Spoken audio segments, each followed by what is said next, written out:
እኛ የባርሰገር ተማሪዎች ስለማህበራዊ ተጠያቂነት ምንም እውቀት ወይም እውቅና የለንም። ስለማህበራዊ ተጠያቂነት የምናውቀው ጉዳይ የለም። ምክንያቱም በእኛ ትምህርት ቤት ማህበራዊ ተጠያቂነት የሚል ተቋም ወይም ደጋፊ ድርጅት የለንም። ከበፊቱ የተወሰነ ለውጥ አለ። ለምሳሌ አሁን ክላሳችን አፈር ነበር ወይም የምንማርበት ክላስ አፈር ነበር። አሁን ግን ሲሚንቶ ወይም ሊሾ ተደርጎልናል። በላብራቶሪዎች ውስጥ ስናይ ከ2 አመት በፊት የነበረው ቋሚ መምህር የለውም ነበር። አሁን ግን ቋሚ መምህር ተቀጥሮ እኛም የፈለግነውን የሙከራ ስራዎች እንሰራለን ማለት ነው። የታየ ለውጥ በእኛ ትምህርት ቤት አነስተኛ የሆነ ለውጥ ነው ያለው። ወላጅ ተማሪዎች መምህራን ህብረት አማካኝነት ወይም በትምህርት ቤቱ አስተዳደር ትምህርት ቤቱ ብዙ ገቢም ባይኖርም በተወሰነ መልኩ ሳር አለ ያን ሳር በመሸጥና እንዲሁም በህብረተሰቡ አማካኝነት ደግሞ ከፍተኛ መካከለኛና ዝቅተኛ በመባል ወላጆች ተሰብስበው የተወሰነ በያቅማቸው ያላቸውን ገንዘብ በመስጠት ይሰራል ማለት ነው። አቋቁመናል። እንዲሁም ደግሞ የተለያዩ የልማት ተቋማትንም አቋቁመናል። እንዲሁም ደግሞ የተለያዩ በሰፈርም በመደረጃጀት የተለያዩ ስራዎችን እንዲሁ ስንሰራ ቆይተናል። እንዲሁም ደግሞ በወተና አማካኝነት ማለትም ወላጅ ተማሪ መምህራን ህብረት በሚለው ደግሞ እየሰራንበት ትምህርቱን እንዲሻሻል ስናደርግ ቆይተናል።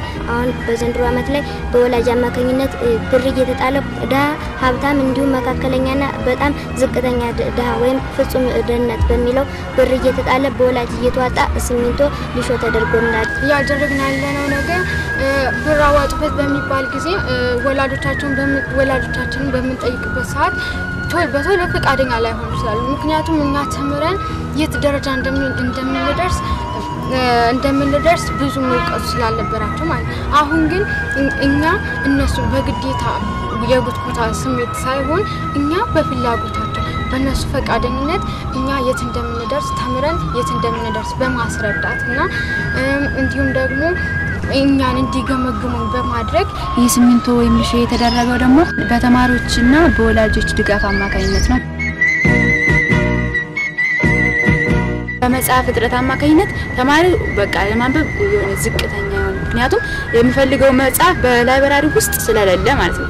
ነገር ግን እዛ ውስጥ ያ ነገር እንዲሟላ ማለት ነው የተወሰነ ድጋፍ ነገር ቢሰጠው ትምህርት ቤቱ ያን ነገር ሊያሟላ ይችላል። የተማሪው አጠቃቀም ከፍተኛ ሊሆን ይችላል። አንዳንድ ተማሪዎች ከስነ ምግባራቸው ወጣ ያሉ ተማሪዎች በረፍት ሰዓታቸው ባጥሮች ላይ በመስለት ትምህርታቸውን በመቅጣት ወደ ቤታቸው ሊሄዱ ይችላሉ። እንዲሁም ደግሞ በላብራቶሪዎች ላይ የሳይንስ መምህራችን የተለያዩ ሙከራዎች ላይ በመንደርስበት ሰዓት እነዛ ሙከራዎች አንዳንዶች ዝም ብለው የሚታለፉበት ጊዜ አለ። ምክንያቱም በላብራቶሪዎች ላይ በቂ የሆነ ኬሚካል ወይም ደግሞ በቂ የሆነ ማቴሪያል የለንም። በዚህ ምክንያት ልናልፈው እንችላለን። እንደገና ደግሞ ተማሪዎች ዘና የሚሉበት በቂ ቦታ የላቸውም። የባርሰገር የመጀመሪያ የትምህርት ቤት በትምህርት አሰጣጥ አንደኛ ነው። ነገር ግን እስከዛሬ በትምህርት አሰጣጡ ሁኔታ ላይ የተለያዩ ለውጦች ብናመጣም የማበረታቻ ሽልማቶች ሲሰጡ አይተናልኩም። ያልመጣው ለውጥ ለምሳሌ በመናይበት ጊዜ ደግሞ በትምህርት ቤታችን ውስጥ ላይብራሪ አለ። ግን በላይብራሪ ውስጥ ደግሞ ምን አለ የመጽሐፍ እጥረት ሊኖር ይችላል ማለት ነው። ለቱቶሪያል የሚመች ቦታ የለም። እንደገና ደግሞ በአንድ ለአመት አደረጃጀት መተን በምንወያይበት ጊዜ ለዛ የሚሆን በቂ ክላስ ወይም መማሪያ ክፍል የለንም።